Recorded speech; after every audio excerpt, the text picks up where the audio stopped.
我叫郑艳萍，今年47岁。我现在是患乳腺癌第2期。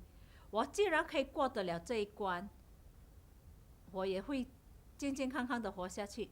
我希望你们也会。也就是在冲凉的时候我自己摸到自己有硬块，我很 surprise， 而且觉得硬块还挺大。我觉得我摸到这硬块，我是很惊奇，还是要提出来，不然的话它是不会消失的。我觉得我很怕，其实我是真的很怕，因为我真的是怕真的是乳癌我会怎么样？我孩子还小嘛。可是我在怕的同时呢，我觉得还是真的是必须面对现实，因为不然的话我静静的话把这个越来越大恶化下去的话，后果就更不堪设想，会更惨。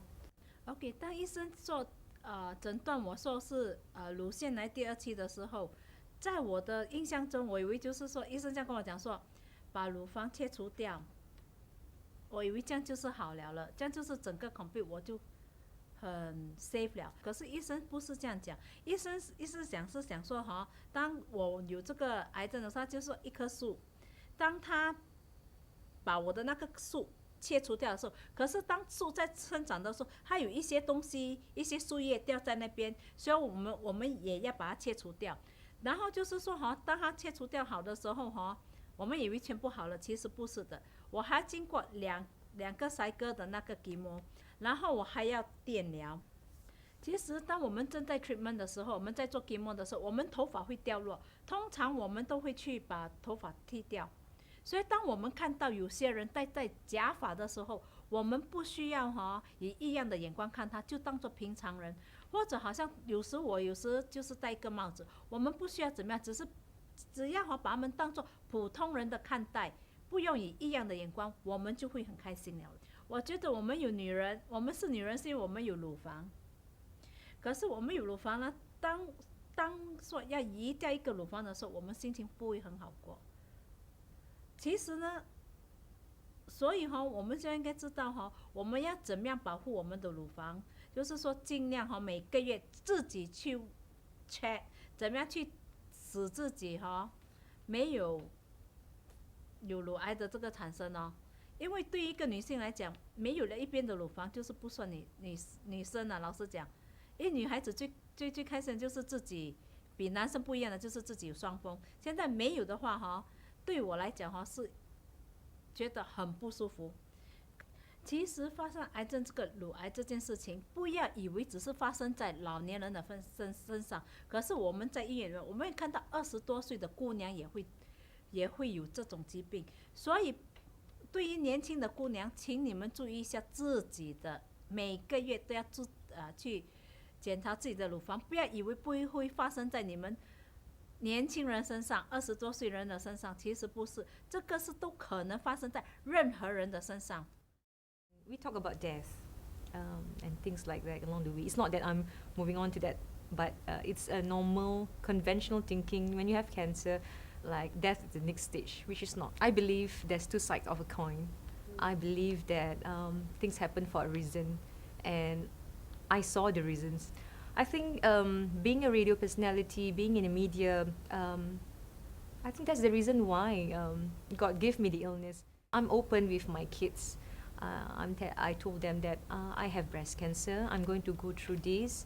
So if mama has no more hair, well, don't be scared because I'm still mama. It's just that I'm going through this treatment to get well. And I tell them the cause of my treatment and how I'm feeling and things like that. So they are pretty young. The older one seemed to be a bit more emotional. The younger one is like, ha ha ha, breast cancer, ha ha ha. Because I guess too young to understand, like, will you still love me? Will you still find me attractive? That's a tricky issue. But if somebody loves you well, I guess whether you are bald or you not pretty anymore, things like that, they would see that you have shared your life together. I gain confidence day to day, month to month, when I see that my husband don't react so much and seeing all my scars. And I think at the end of the day is the internal strength that will pull you out from the so-called darkness. Hai, saya Suryani. Saya seorang radio DJ. Saya berusia 38 tahun, ibu 2 orang anak, bekerjaya dan suka mengamalkan perkara-perkara yang sihat. Saya pernah melalui barah payudara dan saya rasa pengalaman itu memberikan satu perspektif yang baru. Dan perspektif baru yang saya raih daripada pengalaman saya sebagai seorang pesakit payudara ialah kehidupan perlu keseimbangan dan ada kehidupan selepas barah payudara. Dan saya juga mengetahui bahawasanya keluarga saya sangat kukuh dan juga sangat memberikan sokongan kepada saya, terutama suami, anak-anak, ibu bapa, dan saya mempunyai kawan-kawan yang sangat mengambil berat dan membantu saya melalui proses rawatan itu dengan baik sekali. Jadi sekarang saya berada di sini untuk memberitahu anda, wanita khususnya, dan juga kepada kaum Adam yang lain yang mempunyai ibu, isteri, adik, perempuan dan sebagainya, beritahu mereka ataupun beritahu diri anda untuk melakukan pemeriksaan mammogram untuk wanita yang berusia 40 tahun ke atas setahun sekali, dan juga untuk wanita di bawah usia 40 tahun lakukanlah pemeriksaan payudara sendiri ya. Kalau tak tahu pergi saja website lah, website di website kesihatan ataupun di MOH dan sebagainya ya, KKH. Jadi anda boleh lihat cara bagaimana untuk melakukannya, dan lakukan tiap-tiap bulan kerana pengesanan awal dapat menyelamatkan nyawa. Jadi kalau anda sayangkan kehidupan anda, lakukan pemeriksaan untuk barah payudara seawal mungkin.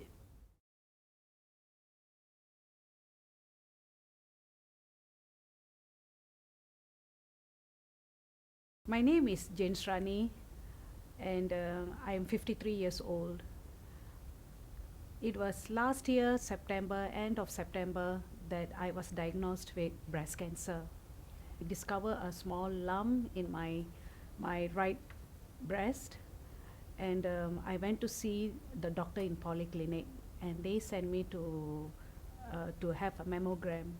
October 10 last year, operation was done, and a month later I went through chemo.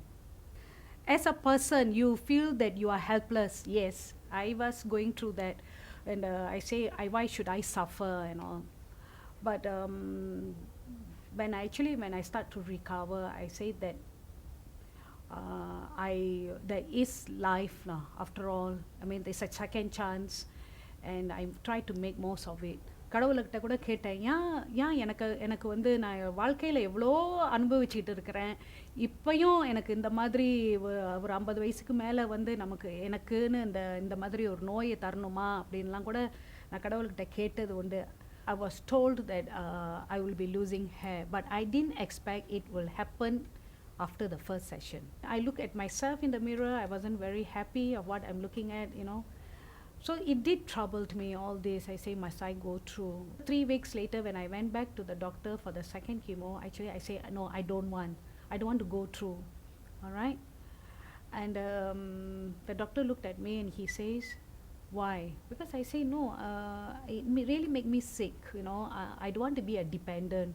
I don't want others to help me and all that, and I keep lying on the bed and I feel so sleepy and tired. I don't want this. So I say, I don't want, just leave me alone. I just don't want to go to the second chemo. But the doctors told me this, Rani, you are my patient who walked in. I have patients who can't hardly walk, you know, even after their first chemo.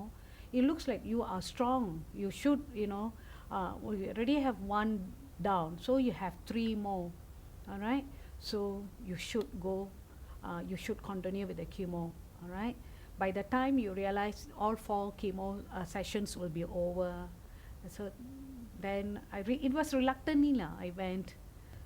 Some of the simple exercises, deep breathing exercise, and the arm, the legs and all that, which was taught by the Alphine Blossoms breast cancer support group in KK hospital. We had this wonderful person